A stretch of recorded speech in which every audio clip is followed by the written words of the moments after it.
apa yang dilanggar karena sangat menarik bagi saya yang selama ini bergelut di kebijakan publik.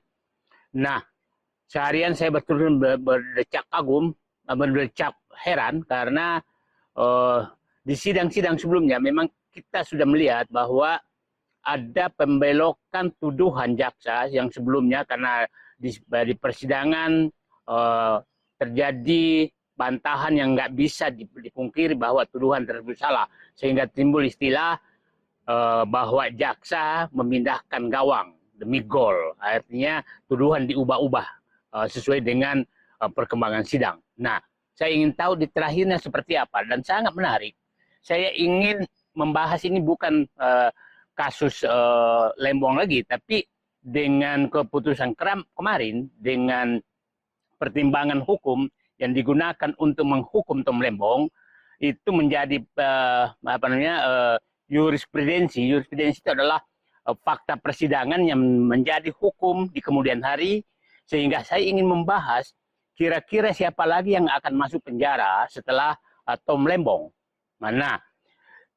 Kita tahu bahwa untuk korupsi itu ada 3 unsur yang harus dipenuhi, yaitu merugikan negara, kedua pertama melanggar hukum, kedua merugikan negara, ketiga adalah menguntungkan diri sendiri dan orang lain.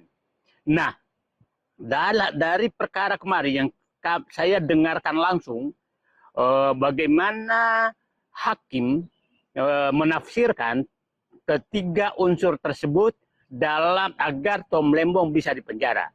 Nah, unsur melanggar hukum berkali-kali yang diungkap itu adalah karena Tom Lembong menunjuk BUMN. Bayangkan menunjuk BUMN PT Perdagangan Indonesia PPI yang ternyata bekerja sama dengan swasta. Nah, kerjasama dengan swasta ini ditafsirkan sebagai pelanggaran hukum. Nah, coba bayangkan, Nanas, padahal kerjasama swasta di mana-mana terjadi dengan BUMN. Nanti saya jelaskan bahayanya tafsiran ini. Yang kedua, ditafsirkan merugikan negara, padahal PPI tidak sama sekali mengalami kerugian. PPI itu BUMN yang ditunjuk, tapi yang dianggap merugikan negara adalah karena bekerja sama dengan swasta, sehingga keuntungan swasta dianggap kerugian BUMN.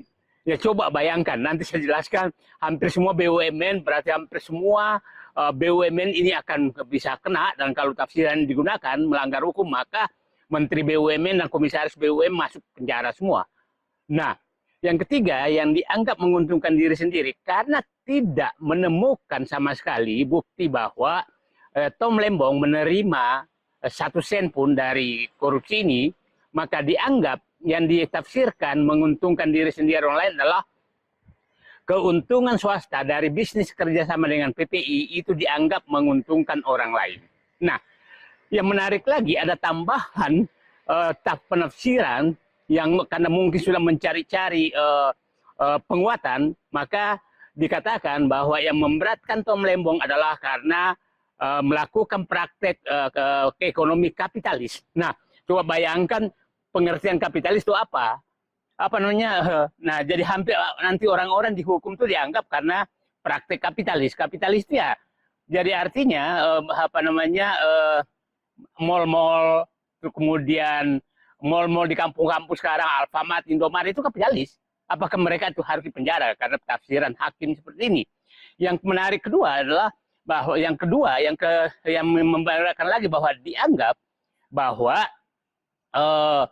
impor gula tidak berhasil menurunkan harga gula, sehingga dianggap ini adalah tidak berhasil sehingga tidak efektif. Oke, dengan tafsiran tadi, nah tafsiran tadi saya membayangkan siapa lagi yang akan masuk penjara dengan tafsiran hukum demikian.